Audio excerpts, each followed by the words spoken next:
하루를 살려면, 이런 제목으로 여러분과 함께 말씀을 나누겠습니다. 본문 말씀 우리가 같이 한번 합독하겠습니다. 예수 그리스도의 계시라. 이는 하나님이 그에게 주사 반드시 속히 일어날 일들을 그 종들에게 보이시려고 그의 천사를 그 종 요한에게 보내어 알게 하신 것이라. 요한은 하나님의 말씀과 예수 그리스도의 증거 곧 자기가 본 것을 다 증언하였느니라.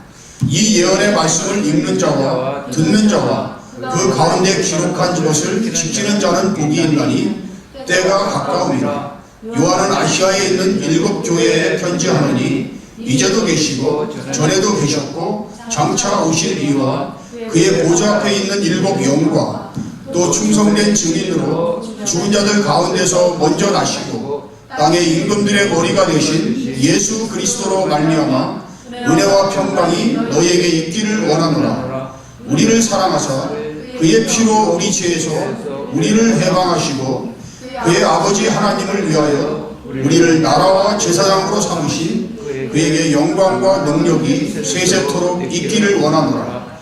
아멘. 올지어다. 그가 구름을 타고 오시리라. 각 사람의 눈이 그를 보겠고 그를 찌른 자들도 볼 것이요 땅에 있는 모든 족속이 그로 말미암아 애곡하리니 그러하리라. 아멘. 주 하나님이 이르시되 나는 알파와 오메가라. 이제도 있고 전에도 있었고 장차 올 자요 전능한 자라 하시더라. 아멘. 우리는 지금 마지막 때를 살고 있습니다. 우리가 지금 마지막 때를 살고 있다는 사실 자체를 부인할 사람은 아무도 없어요. 어떤 사람은 날짜를 계산해서 몇 월 며칠 날 예수님이 오실 거라고, 그래서 그날을 준비해야 한다고 하는 사람들도 있고, 또 어떤 사람은 마지막 때를 준비해야 한다고 자기 집 뒷마당에 땅굴을 파고 그 안에 들어가서 1년 이상 먹을 비상식량을 비축해 놓고 일주일에 한 번씩 집에서 자는 것이 아니라 그 땅굴에서 잠을 자고 그렇게 훈련을 하는 사람들도 있어요. 많은 사람들이 마지막 때 종말을 부르짖고 종말을 이야기하지만 정작 정말의 중요한 의미와 본질을 아는 사람은 별로 많지 않습니다. 여러분, 종말의 본질, 종말의 의미는 무엇일까요? 제가 예를 한번 들어보겠습니다. 어떤 한 사람이 오늘 세상을 떠났어요. 근데 그 사람이 평소에 이 세상이 마지막 때가 가까웠다고, 우리는 종말을 준비해야 한다고 그렇게 이야기하던 사람이 오늘 세상을 떠났어요. 그리고 내일 세상의 종말이 온다고 한번 생각해 보세요. 지금 오늘 이 세상을 떠난 그 사람에게 내일 세상의 종말이 온다 하더라도 그 세상의 종말이 그 사람과 무슨 관계가 있을까요?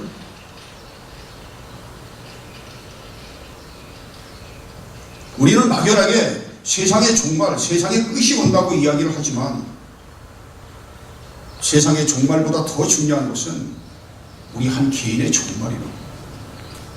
내가 오늘 죽으면 모든 것이 끝나는 거예요. 우리에게 중요한 것은 내가 지금 살아있는가, 내가 예수 그리스도 안에서 참 생명을 가진 자인가가 중요한 거죠. 세상의 종말이 언제 오느냐가 중요한 것이 아니고 내가 지금 살아있는 자로, 참 생명을 가진 자로 그렇게 살아가고 있는지 우리 자신에게 물어보아야 하고 생각해 보아야 합니다.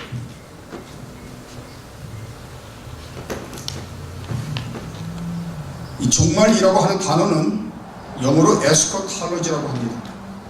이 마지막 때, last thing 이런 뜻인데, 이 세상의 마지막에 속한 것들, 또 세상의 마지막에 일어날 일들에 관해서 그것들을 연구하고 조사하고 분석하고 하는 그런 행위들을 우리가 에스커탈로지, 종말이라고 이야기를 합니다. 그런데 우리는 종말 이렇게 이야기를 하면 시간의 개념으로 어떤 시간의 맨 뒤에 있는 것을 종말, 마지막이라고 그렇게 알고 있어요. 그런데 종말이라고 하는 이 단어를 단순하게 시간의 잣대만 가지고 시간의 잣대로만 이야기하면 그것으로는 충분하지가 않습니다. 이 마지막, 에스카토스라는 이 단어에는 또 다른 중요한 의미가 하나 있어요. 로마서 10장 4절에는 그리스도는 모든 믿는 자에게 의를 이루기 위하여 율법의 마침이 되셨다, 이런 말씀이 나와요. 예수님이 이 땅에 오심으로 인해서 율법이 완성되었고 율법이 끝이 났다, 이런 뜻이죠. 이렇게 번역이 될 수도 있지만 이 텔로스라는 단어에는 마지막, 엔드, 끝, 이런 뜻 외에도 목표라는 뜻이 있어요. goal. 그래서 목표, 목적, 의도, 이런 뜻으로 번역을 하면 그리스도는 모든 믿는 자에게 의를 이루기 위하여 율법의 목표가 되셨다. 율법이 가고자 하는, 율법이 지향하고자 하는 최종 목표는 예수 그리스도죠. 예수 그리스도를 위해서 율법이 존재한다는 거죠. 예수 그리스도를 떠나서는 율법의 존재 의미가 없어진다는 그런 뜻이 되는 거죠. 이 세상의 모든 일에는 시작과 끝이 있죠. 우리 한 개인의 삶도 시작이 있고 끝이 있어요. 사람이 태어난 날이 있고 이 세상을 떠나는 죽는 날이 있어요. 우리가 살고 있는 이 세상도 시작이 있고 끝이 있고, 우리가 속해 있는 공동체도 시작과 끝이 있고, 인간의 역사에도 시작과 끝이 있어요. 하나님의 창조의 시작과 끝이 있고 하나님의 구원의 역사의 시작과 끝이 있어요.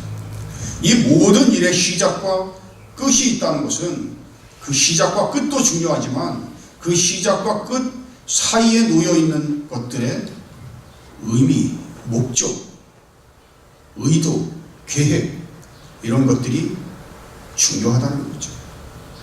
내가 이 세상에 언제 태어났는지, 그리고 내가 이 세상을 언제 떠나는지, 내가 태어난 날과 세상을 떠나는 그 날도 중요하지만 보다 더 중요한 것은 내가 이 세상에서 어떤 삶을 살고 있는지, 그리고 내가 이 세상을 떠난 후에 나를 알고 있는 사람들이 내가 어떤 삶을 사는 사람으로 기억해 줄 건지, 그것이 보다 본질적인 거죠. 결국 우리가 깨달아야 할 중요한 것은 이 세상의 종말이 언제 오느냐 하는 것이 중요한 것이 아니라 이 세상의 종말을 통해서 그 안에 담겨있는 하나님의 창조의 목적과 계획과 의도, 하나님의 뜻을 파악하는 것이 중요하다. 그러니까 종말론이라는 것을 통해서 우리를 향하신 하나님의 의도, 하나님의 뜻을 깨닫는 것이 매우 중요하다. 어쩌면 그것이 종말이라는 것을 통해서 우리가 알아야 할 가장 소중한 것이라고 생각합니다. 이 세상에는 우리가 이해할 수 없는 많은 일들이 일어납니다. 성경의 골격을 이루는 가장 중요한 부분이 토라죠. 그리고 그 토라와 같이 연결되어 있는 부분이 예언서, 선지자서예요. 그런데 이 토라와 선지자서는 어떻게 가르치냐면 하나님의 말씀을 잘 듣고 하나님의 말씀에 순종하면 우리가 이 땅에서 복을 받고 잘 살아요. 그런데 하나님의 뜻을 불순종하고 하나님의 뜻대로 살지 않는 사람은 심판을 받고 불행하게 되겠죠. 그런데 이 세상이 그렇게 단순하게 돌아가지가 않는다는 거죠. 하나님의 말씀대로 이 세상이 돌아가지가 않아요. 의인들이 고통을 받고 불행한 일을 당하고 무참하게 죽음을 당하고, 그리고 악한 사람들이 형통하고 장수하고 건강하게 오래 살아요. 왜 그럴까요? 미국에서 9.11 사태가 나서 막 빌딩이 무너져서 많은 사람들이 죽었죠. 그 빌딩 안에서 있던 사람들이 지금 살아있는 우리들보다 더 많은 죄를 지은 사람들인가요? 이 세상에 지진도 일어나고 홍수도 일어나고 교통사고도 일어나고 전쟁도 일어나고 그 많은 사건들을 통해서 사람들이 죽어가고 있어요. 이 세상에 그런 일들이 일어나는 것은 이 세상에 악이 존재하기 때문이죠. 이 세상이 악이 판치는 세상이 되었어요. 창세기 1장 2절의 말씀처럼 땅이 혼돈하고 공허하며 흑암이 깊음 위에 있더라. 이 세상이 어둠으로 뒤덮여 있고 무질서와 혼란으로 뒤덮여 있기 때문에 어떻게 손을 댈 수가 없을 정도로 세상은 악화되었어요. 이 세상에 고통이 존재하고 악이 존재하고 우리가 이해할 수 없는 많은 불행과 아픔들이 존재하고 있어요. 그리고 그런 사건들이 왜 나에게 닥쳐오는지, 내가 정말 하나님을 잘 믿고 하나님의 뜻대로 사는데 왜 나는 이런 일을 겪어야 하는지 우리가 이해할 수 없는 그런 일들이 많이 있어요. 우리는 그런 일을 겪을 때마다 이렇게 하늘을 향해서 질문을 한다고요. 도대체 하나님은 어디에 계십니까? 하나님이 정말로 살아계시다면 하나님이 어떻게 이 세상을 이렇게 보고만 계실까? 하나님이 개입하셔야 할 그런 중대한 상황에서 왜 하나님은 침묵을 지키고 계시는 것일까? 성경의 많은 부분들이 이런 문제들에 대해서 부분적으로 언급을 하고 있지만 이런 부분에 대해서 집중적으로 설명하고 있는 부분은 그런 책은 없습니다. 오직 요한계시록은 이런 어려운 문제들에 대해서 회피하려 하지 않고 정면 돌파를 시도를.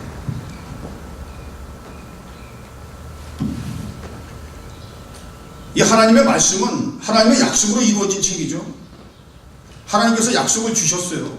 하나님께서 주신 이 약속은 거슬러 올라가면 아브라함에게 주셨던 약속에서부터 출발하죠. 하나님은 아브라함을 부르셨고 아브라함에게 7번의 축복의 약속을 주셨어요. 그리고 그 약속을 다시 정리하면 너로 말미암아 온 세상이 복을 얻으리라. 너로 말미암아 이 땅에 복음이 전파되고 모든 사람들이 구원을 얻게 될 것이라는 그런 축복의 약속을 주셨고, 또한 이스라엘 백성들을 위해서 가나안 땅을 약속하셨고, 또 많은 자손을 갖게 될 것을 약속하셨어요. 하나님의 약속이 성취되는 것은 당연한 일이죠. 하나님은 반드시 약속을 지키시는 분이죠. 하나님이 약속하신 것을 반드시 이루시는 분이기 때문에 하나님께서 우리에게 주셨던 약속, 아브라함에게 주셨던 약속, 이스라엘에게 주셨던 그 약속은 반드시 이루어질 거예요. 그래서 하나님의 약속이 그대로 성취되는 것은, 만약에 우리의 인간의 역사가 그리고 이 세상이 정상적으로 작동하고 있다면 아무 문제가 없이 하나님의 약속이 이루어지겠죠. 그런데 이 세상이 정상적으로 작동이 되지 않고 있어요. 그래서 어떤 문제가 생기냐면 많은 사람들이 하나님의 말씀에 순종하지 않고 하나님을 버리고 하나님을 배신하고 다른 것들을 우상으로 숭배하고 길을 떠났어요. 그리고 그런 일들로 인해서 하나님의 약속이 제대로 성취가 되지 않는 거예요. 하나님의 약속이 성취되고 있지 않는 것은 인간들의 죄로 인해서, 인간들의 불순종으로 인해서 하나님의 성취가 늦어지고 있어요. 그래서 구약성경의 많은 선지자들이 이스라엘 백성을 향해서 지금도 늦지 않았으니 돌아오라, 회개하라. 하나님은 반드시 약속을 지키시는 분이라고 그렇게 그들에게 부르짖었던 거죠. 그런데 지금 세상은 너무 악하고 너무 악이 이 세상을 지배하는 세상이 되어버렸어요. 지금 이 세상에서 하나님의 약속이 성취되려면 어떤 일이 있어야 될까요? 어떻게 하면 하나님의 약속이 성취될 수 있을까요? 지금 이 상태에서, 지금 이 세상에서 그대로 하나님의 약속이 성취될 수 있을까요? 로마서 8장에는 이런 말씀이 나옵니다. 모든 피조물들이 탄식한다. 모든 피조물들이 고통에 시달리고 있다. 사람들이 범죄함으로 인해서 이 세상에 악이 같이 상존하고 있어요. 이 땅에 악이 있음으로 인해서 고통받고 있는 것은 사람들만 고통받고 있는 것이 아니라 하나님이 만든 모든 피조물들이 고통을 받고 있다는 거죠. 그러면 사람뿐만이 아니라 이 땅에 있는 모든 피조물들이 함께 구원에 참여한다면, 그래서 하나님의 약속의 성취를 보기 위해서는 이 세상이 바뀌어야 되겠죠. 지금 있는 이 상태 그대로 가서는 하나님의 약속이 이 땅에 성취될 수가 없는 거예요. 결국 하나님의 개입으로 인해서 이 땅이 천재지변과 같은 그런 엄청난 사건들이 이 땅에 일어나서 이 세상이 완전히 뒤집어져요. 그러니까 이 세상이 완전히 뒤집어져서 말하자면 판을 바꾸는 그런 엄청난 사건들이 일어남으로 인해서 이 세상은 다시 새롭게 태어나야만 한다. 이 세상은 다시 새롭게 창조되어야 한다. 이런 말이에요. 요한계시록에는 새 하늘과 새 땅이라는 말이 나오죠. 왜 새 하늘과 새 땅이 필요한 것일까요? 지금 이대로는, 지금 이 상태 그대로 가서는 이 땅에 하나님의 약속이 이루어질 수 없기 때문에. 그래서 이 세상은 변화를 요구하고 있고, 이 세상은 새롭게 다시 태어나야만 한다. 새로운 창조가 이 땅에 일어나지 않으면 하나님의 약속이 성취될 수 없다는 거죠.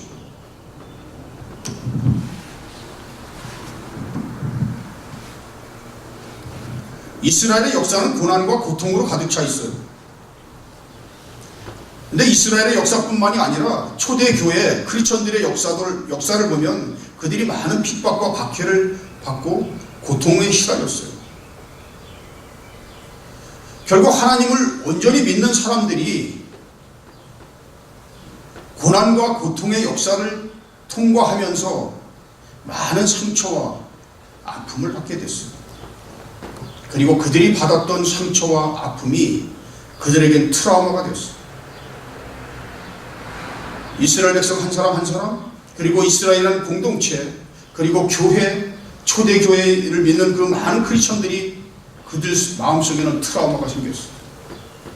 그들 속에 트라우마가 생긴 가장 근본적인 이유는 하나님의 약속이 이 땅에 이루어질 것 같지 않다는 거죠. 이 세상 어디를 돌아보아도 하나님의 약속이 이루어질 것 같은 그런 희망이 보이지 않는다. 그러니까 그런 절망감이 그들로 하여금 그런 트라우마를 갖게 했던 거예요. 이 요한계시록을 기록한 주제 중 가장 중요한 한 가지는 뭐냐면 고통의 문제를 다루고 있는 거예요. 하나님의 약속과 성취와 관련된 고통의 문제. 우리가 어떤 고통을 겪고 있어요. 극심한 고통에 시달려서 견딜 수 없는 그런 아픔을 겪고 있어요. 그런 아픔을 겪고 있는 사람, 그런 고통 중에 있는 사람이 그 고통에서 빠져나와서 그 고통을 극복하게 하는 가장 좋은 방법은 무엇일까요? 고통을 이기는 법. 우리가 살다 보면 어려운 일들이 많죠. 힘든 일도 많고 때로는 견딜 수 없는 그런 고통 중에 사로잡힐 때가 있어요. 우리가 그 고통을 이길 수 있는 방법은 뭘까요?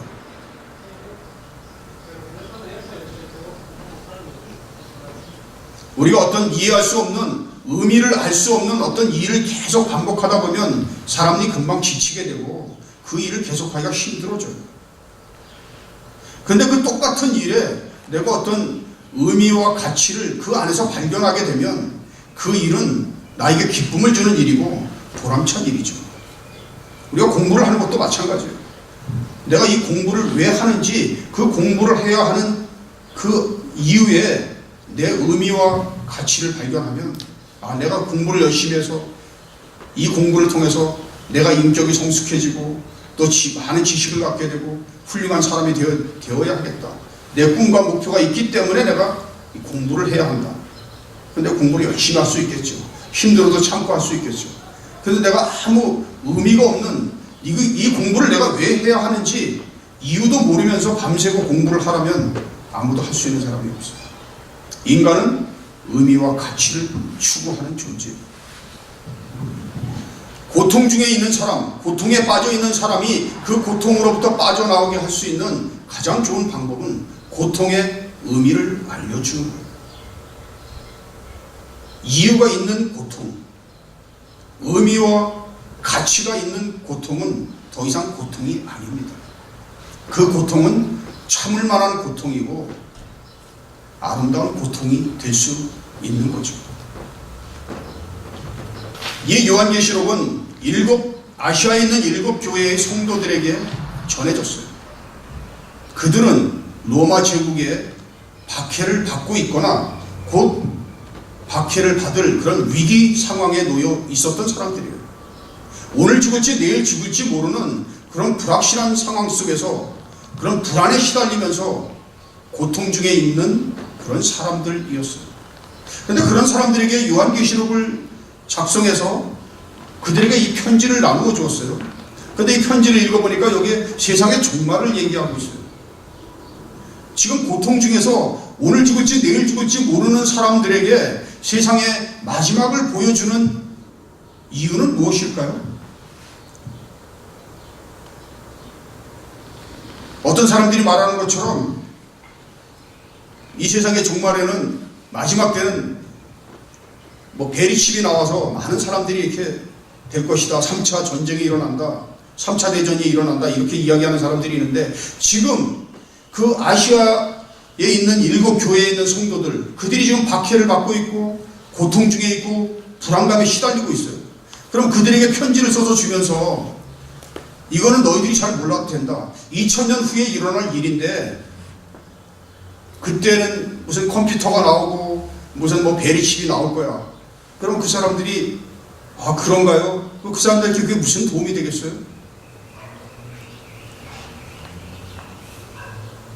왜 요한계시록이 세상의 종말을 알려주면서 그 위기 상황 속에 있는 그 사람들에게 이 편지가 전달된 것일까요?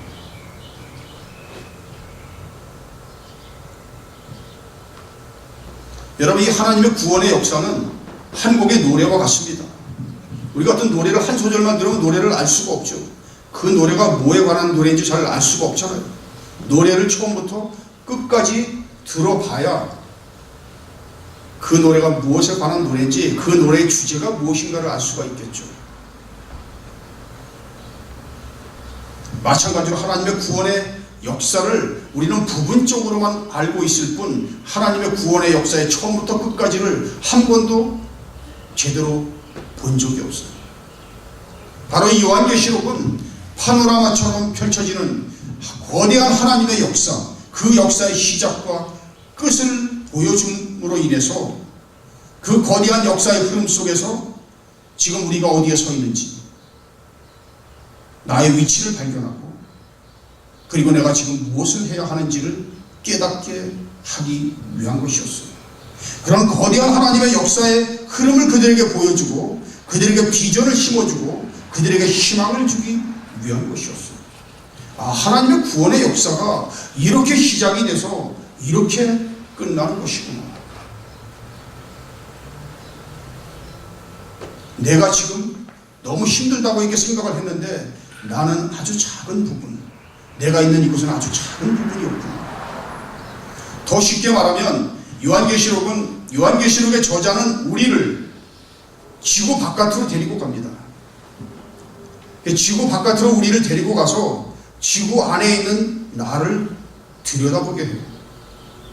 내가 지금 그 안에서 무엇을 하고 있는지, 내가 무엇 때문에 그렇게 힘들어하고 있는지 그리고 나에게 지금 벌어지고 있는 일들이 어떤 일들인지, 왜 그런 일들이 일어난 것인지, 그리고 그런 일들이 결국은 어떻게 될 것인지를 보다 객관적인 눈으로 냉철하게 바라보게 하는 거예요. 우리가 어떤 고민에 빠져 있으면요, 우리가 어떤 고민에 빠져서 어쩔 줄을 모를 때는 아무 생각이 나질 않아요.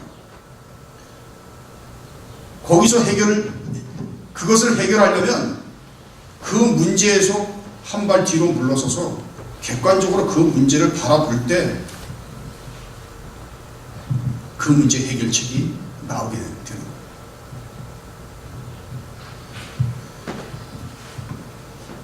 거예요. 요한계시록은 우리에게 종말을 위한 종말을 가르쳐주는 책이 아닙니다.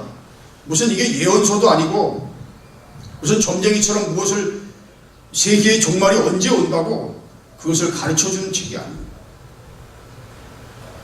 미래를 통해서, 미래라고 하는 새로운 관점을 통해서, 또는 초자연적인 그런 세계, 초현실적인 그런 세계의 경험을 통해서 현실을 새로운 각도로, 새로운 시각으로 바라보게 하는데 그 목적이 있는 거예요. 현재를 위한 미래라는 거죠. 미래를 위한 미래, 종말을 위한 종말이 아니라 내가 지금 처해 있는 현실을 새로운 시각으로 바라볼 수 있도록, 현실을 올바로 인식할 수 있도록 종말도 보여주고 미래를 보여주는 것이었어요. 결국 우리가 종말을 통해서, 미래를 통해서, 그런 미래라고 하는 새로운 관점을 통해서 현실을 올바로 바라보아야 하는 거죠. 그리고 그 현실을 바라볼 때 우리는 새로운 희망을 가질 수가 있게 되는 거예요.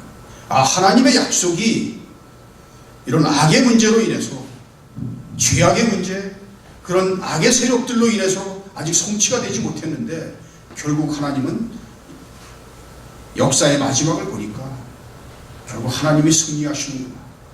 하나님은 마침내 자신이 약속하셨던 그 모든 것들을 이루시는 분이구나. 나는 내가 지금 처해 있는 이 상황이 너무 힘들다고, 너무 고통스럽다고 생각을 했는데 멀리서 보니까 그것이 생각처럼 그렇게 아픈, 그리고 그렇게 꼭 나쁘지만은 않은 그런 상황이구나. 내가 이 상황을 잘 견디면, 나를 둘러싼 이 힘든 상황들을 내가 잘 견뎌내면 나에게 좋은 일이 있겠구나. 이런 것을 깨닫게 하기 위한 것이었어요. 요한계시록은 요한이 기록을 했죠. 그럼 요한계시록의 저자인 요한과 요한복음과 요한 1, 2, 3서를 기록한 요한은 같은 사람일까요? 다른 사람일까요? 같은 사람이에요? 다른 사람이에요?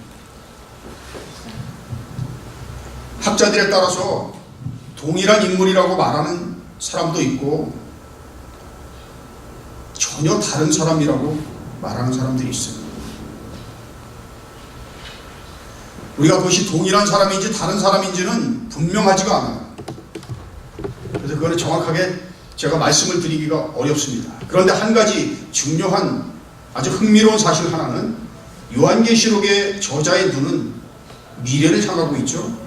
그런데 요한복음 저자의 눈은 철저하게 현재를 바라보고 있어요. 한 사람은 미래를 바라보고 있고 한 사람은 현재를 바라보고 있어요. 전혀 다른 곳을 바라보고 있는데 묘한 것은 이 두 사람의 눈이 만난다는 거죠. 밀접한 관계를 맺고 있다. 우리가 이 요한계시록을 공부를 하면서 토라 그리고 요한복음, 요한 1, 2, 3서를 이제 우리가 함께 같이 볼 겁니다. 요한계시록에 기록된 헬라어는 매우 서투르고 투박한 헬라어로 사용되고 있어요. 어떤 부분에는 문법적으로 잘 맞지도 않는 그런 표현들도 나옵니다. 왜냐하면 이 요한은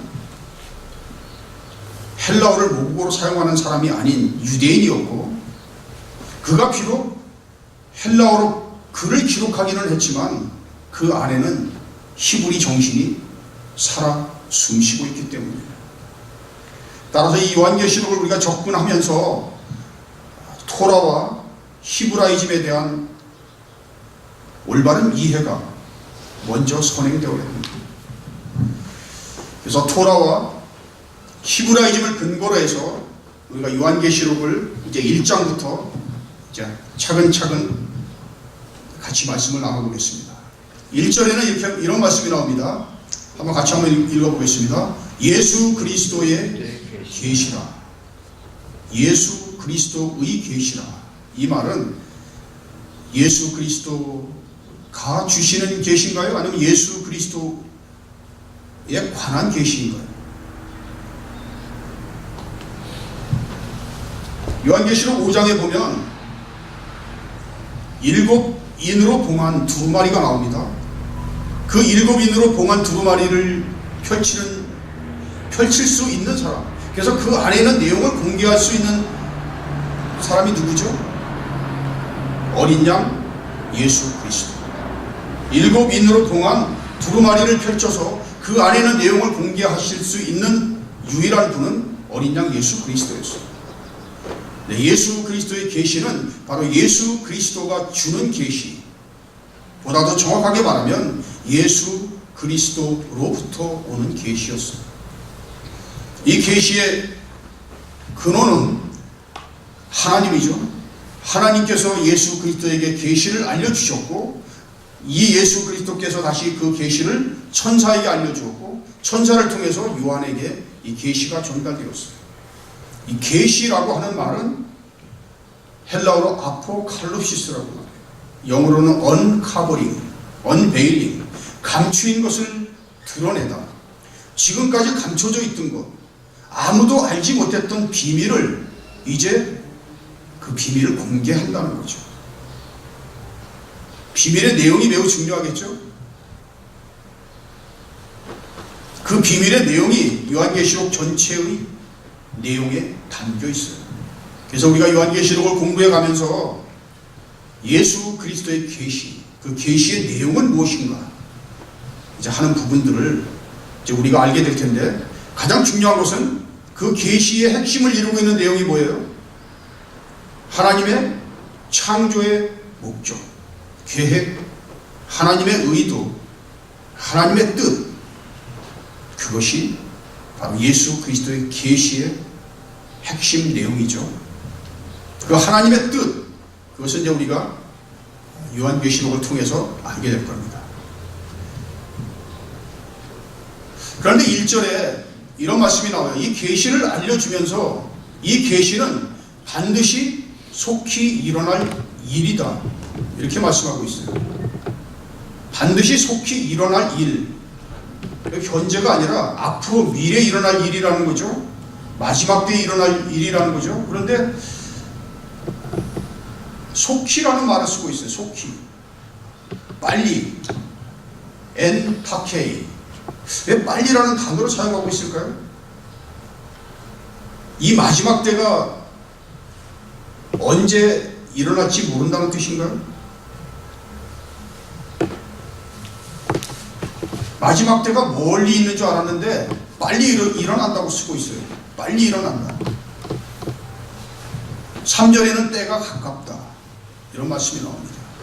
물론 이 단어에는 이 세상의 마지막 때가 언제 일어날지 모른다, 그것이 내일이 될 수도 있고 모레가 될 수도 있다, 이런 뜻도 거기에 있습니다.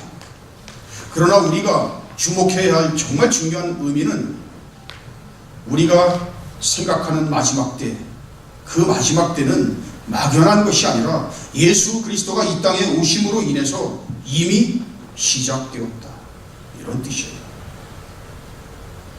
우리가 꿈꾸는 미래, 우리가 바라는 미래, 그 미래는 막연한 미래가 아니라 그 미래가 현재라는 시간 안으로 들어왔다는 거죠. 이미 우리에게 왔다는 거예요.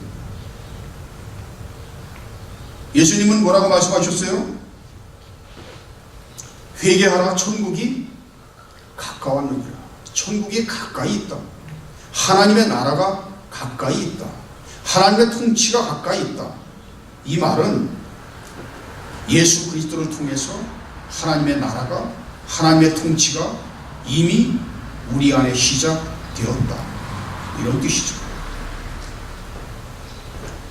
이 마지막 때가 이미 시작되었다면, 이미 우리 안에 일어나고 있다면, 그래서 그 마지막 때가 우리가 바라는 그 미래가 막연한 미래가 아니라면, 그리고 내가 그 미래를 이미 경험하고 있다면 우리는 미래의 확신을 가질 수 있겠죠.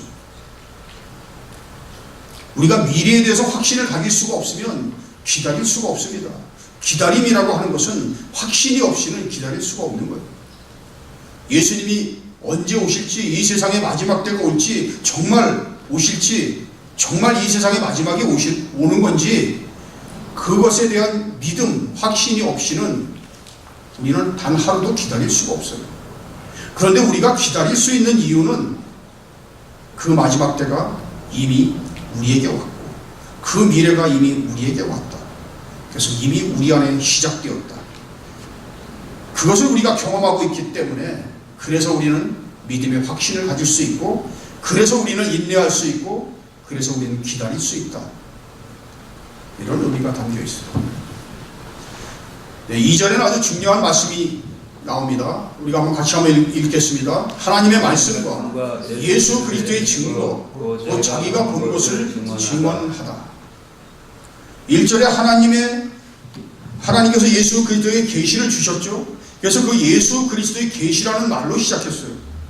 그런데 2절에 가니까 하나님의 말씀과 예수 그리스도의 증거라는 말이 나오면서 곧 자기가 본 것을 증언했다. 요한이 본 것, 요한이 본 것이 뭔가요? 예수 그리스도의 계시죠. 요한은 예수 그리스도의 계시를 보았고, 그리고 그것을 기록했어요. 그런데 여기는 뭐라고 말하고 있냐면, 하나님의 말씀과 예수 그리스도의 증거를 보았다. 결국 예수 그리스도의 계시를 다른 말로 하면 하나님의 말씀과 예수 그리스도의 증거라는 거죠. 요한은 하늘에 올라가서 하나님께서 그 보여주시는 그 모든 비밀들을 보았어요. 그리고 그것을 하나님의 말씀으로, 그리고 예수 그리스도의 증거로 받아들였어요. 우리가 요한계시록을 읽으면서 요한계시록 전체를 통해서 우리가 반드시 기억해야 할 중요한 단어 하나가 있습니다. 이것은 증인이라는 단어예요. 증인. 증거하다, 증언하다, 증인이라는 단어예요.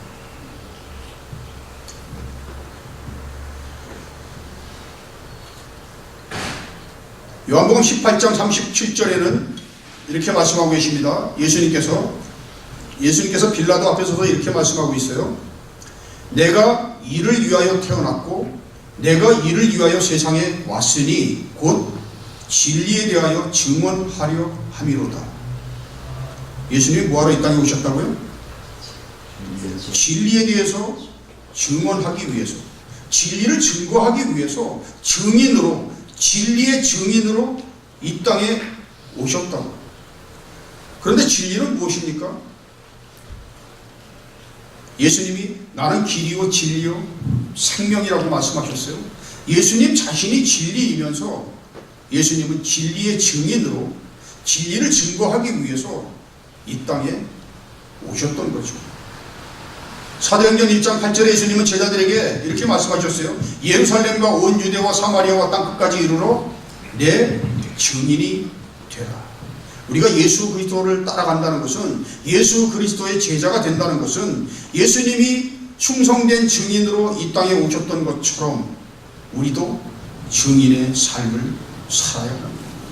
예수 그리스도의 증인의 삶, 예수 그리스도를 증거하는, 예수 그리스도의 계시, 하나님의 말씀과 예수 그리스도의 증거를 증언하는 그런 증인의 삶을 살아야 하는 거죠. 요한계시록 1장 9절에 보면 요한계시록의 저자 요한은 하나님의 말씀과 예수 그리스도의 증거를 증언하다가 밤모섬으로 추방되었어요. 그러니까 요한은 자기 자신이 충성된 증인의 삶을 살다가 반모섬으로 추방되어서 이 요한계시록을 기록했던 거예요. 결국 우리에게 요구되는 것은 5절에 충성된 증인 예수 그리스도와 마찬가지로 우리가 이 땅에서 충성된 증인의 삶을 살아야 하는 거죠. 그렇다면 우리가 어떻게 하면 예수 그리스도의 충성된 증인으로서 그런 충성된 증인의 삶을 살아갈 수 있을까요? 증인에게 요구되는 중요한 것 두 가지를 우리가 한번 같이 나눠보겠습니다. 5절에 보면 예수는 충성된 증인 이렇게 말씀하고 계세요. 근데 이 충성된 이라는 이 단어는 헬라어로 피스토스라고 합니다. 믿음이 피스티스예요. 피스티스. 그래서 믿음과 신실함은 뗄래야 뗄 수 없는 불가분의 관계에 있어요. 그러니까 예수는 정확하게 번역하면 충성된 증인이 아니라 예수는 신실한 증인. 예수님은 신실한 증인으로 이 땅에 오셨다. 그런데 이 증인이라는 단어 안에는 이 증인이라는 단어는 헬라어로 마투스라고 하는데 이 마투스는 영어의 마터, 순교자의 의미를 가지고 있어요. 결국 우리가 충성된 증인, 신실한 증인으로 이 땅을 산다는 것은 순교자가 될 가능성이 있다는 거죠. 그러니까 자신의 목숨을 내걸 수 있어야 합니다. 죽을 각오를 하지 않으면 충성된 증인의 삶을 살아갈 수 없다는 거죠.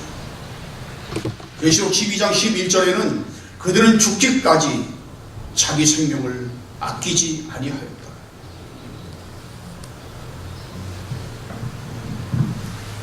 3절에는 이런 말씀이 나옵니다. 예언의 말씀을 읽는 자, 듣는 자, 지키는 자가 복이 있다.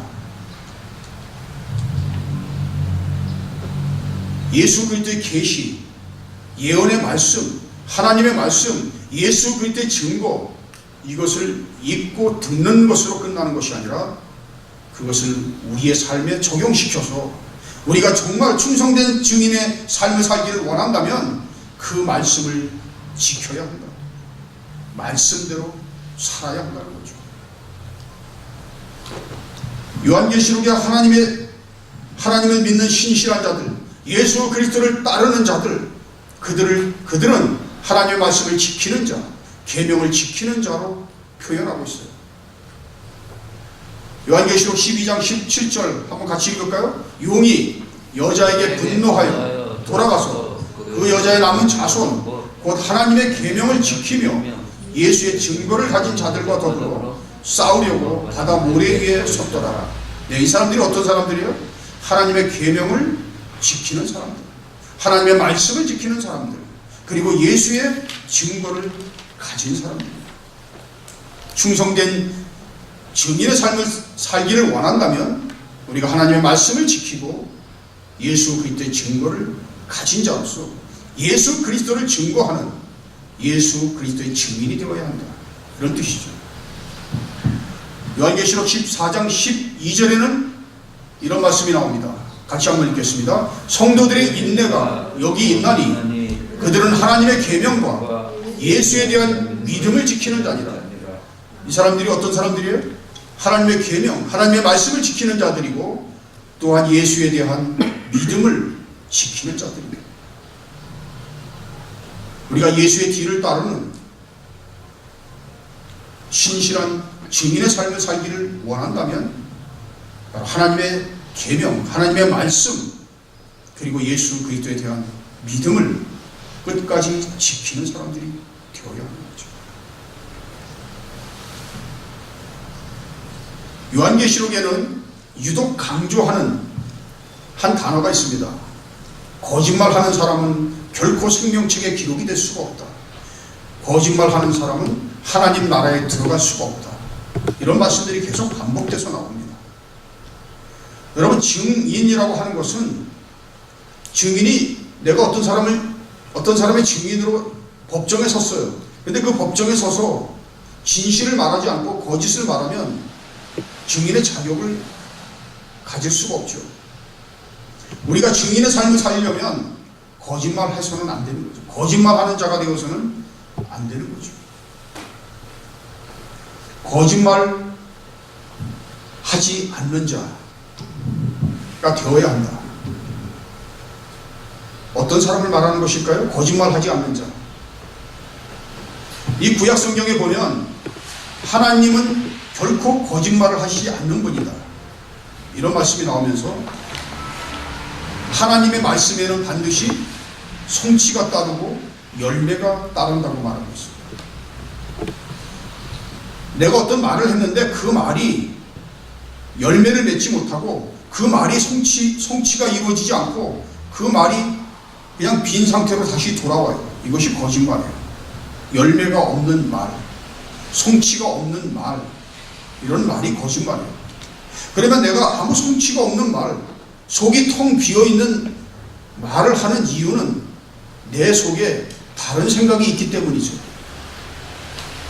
내가 하나님을 믿는다고 하면서 하나님을 생각하지만 또 다른 한쪽에서 세상을 생각하고 내 마음이 세상을 향하고 있다면 내가 하는 말에 열매가 있을 수가 없고, 어쩌면 내가 하는 말이 텅 비어서 다시 돌아오는 그런 말이 될 수 있는 거예요. 그래서 이 거짓말하는 사람은 다른 말로 하면 두 마음을 품는 사람. 내가 하나님을 향하는 마음과 세상을 향하는 마음, 이 두 마음이 내 안에 함께 있어요. 이 두 가지 생각이 나한테 같이 있어요. 내가 이것도 버릴 수가 없고 저것도 버릴 수가 없어요. 이렇게 두 마음을 품고 살아간다면 우리가 충성된 증인의 삶을 살아갈 수가 없고, 그 사람은 진실을 이야기할 수가 없어요. 내가 예수 그리스도에 관한 진실을 이야기할 수 있으려면 내 마음이 온전히 예수 그리스도를 향해 있어야 하는 거죠. 근데 내 마음이 세상에 매여 있어요. 내 생각이 세상을 향하고 있어요. 그럴 때 내가 예수 그리스도에 대해서 진실을 이야기할 수가 없게 되고, 내 말은 일관성이 없게 되고 처음과 끝이 다르게 돼요. 이것이 바로 거짓말하는 거예요. 그래서 계시록 21장 8절 27절에도 보면 이런 사람들은 결코 하나님 나라에 들어올 수가 없다. 그래서 거기 이제 리스트가 나오는데, 믿지 않는 사람, 흉악한 사람, 살인자, 우상 숭배자, 이런 사람들과 함께 묶어서 어떤 사람들이 들어가냐면 거짓말하는 사람, 거짓말하는 자는 결코 하나님 나라에 들어올 수가 없다. 계시록 21장 8절 27절에도 보면 거짓말을 좋아하고 거짓말을 지어내는 자는 다 성 밖에 있으리라. 우리가 충성된 증인의 삶, 예수 그리스도를 전하는 삶, 그런 삶을 살기 위해서 우리는 하나님의 말씀을 읽고 듣고 그리고 그것을 깨닫고 그 말씀대로 사는 사람들이 되어야 하고, 말씀을 지키는 자가 되어야 하고, 그리고 두 마음을 품지 않는 자, 거짓말하지 않는 자, 그런 삶을 우리가 살아야 하는 거죠. 이제 5절 6절에 오늘 본문의 중요한 주제문이라고 할 수 있는데, 5절 우리가 한번 같이 읽겠습니다. 또 충성된 증인으로 죽은 자들 가운데서 먼저 나시고 땅의 임금들의 머리가 되신 예수 그리스도로 말미암아 은혜와 평강이 너희에게 있기를 원하노라. 우리를 사랑하사 그의 피로 우리 죄에서 우리를 해방하시고. 네, 이 5절에는 예수 그리스도가 이 땅에 왜 오셨는지, 그리고 이 땅에 오셔서 무엇을 하셨는지를 우리에게 가르쳐 줍니다. 예수님께서 이 땅에 충성된 증인으로 오셨어요. 그리고 나서 죽은 자들 가운데서 먼저 나셨어요. 부활하셨죠. 그리고 그 예수님께서 부활하신 후에 어떻게 됐어요? 땅에 임금들의 머리가 되셨다. 이 세상에 왕이라고 불리우는 사람들 많지만, 왕님들이 많지만 예수님은 그들 위에 왕이 되셨다. 우리들 모두의 진정한 왕이 되셨어요. 예수님이 이 땅에 오셨고, 그리고 부활하셨고, 그리고 우리의 주님이 되시고 우리의 왕이 되셨다. 그래서 우리에게 은혜와 평강을 우리에게 주셨다. 그리고 나서 우리를 사랑하사 그의 피로 우리 죄에서 우리를 해방하시고, 예수님이 우리를 죄에서 해방시키기 위해서, 우리를 출애굽시키기 위해서, 우리에게 새로운 출애굽이 일어나게 하기 위해서 예수님은 십자가에 달려서 자신의 목숨을 내어주셨던 거죠. 예수님의 죽음 그리고 예수님의 부활을 통해서 우리는 이제 새로운 삶을, 새로운 생명을 얻게 되었어요. 그리고 그것으로 끝나는 것이 아니라 예수님은 우리를 나라와 제사장으로 삼아주셨어요. 나라와 제사장으로 삼아주셨어요. 하나님의 나라에 속한 백성이 되게 하셨고, 우리 모두가 이 세상을 향한 제사장, 성전에서 일하는 제사장, 하나님의 나라 그리고 하나님의 성전, 예수 그리스도의 교회에서 봉사하고 일하는 제사장으로 우리를 삼아주셨어요. 다시 말하면 이 땅끝까지 복음을 전하고, 제사장으로서, 왕으로서, 하나님 나라에 속한 자로서 땅끝까지 복음을 전하라는 미션을 우리에게 주셨던 거죠. 근데 이 모든 것들은 다 목적이 뭐예요? 무엇을 위한 거예요? 하나님에게 영광을 바치기 위해서, 그에게 영광과 능력이 세세토록 있기를 원합니다. 하나님께서 이 세상을 창조하신 가장 중요한 목적은 바로 영광을 위해서였어요. 우리가 하나님에게 모든 영광을 바치기 위해서, 모든 영광을 하나님에게 올려드리기 위해서 우리를 나라와 제사장으로 삼아주셨고, 우리를 충성된 증인으로 삼아주셨던 거죠.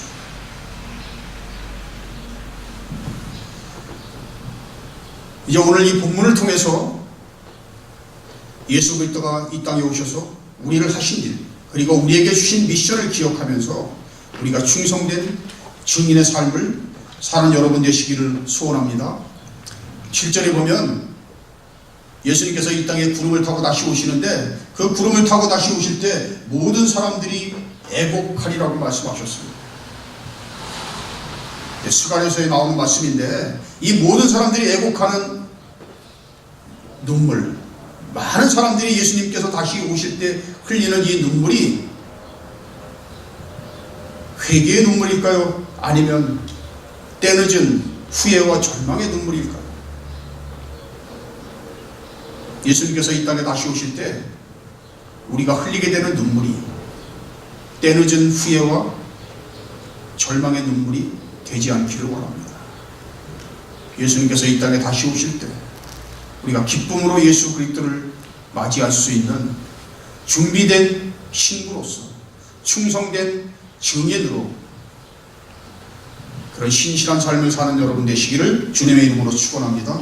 기도하시겠습니다. 주님 감사합니다.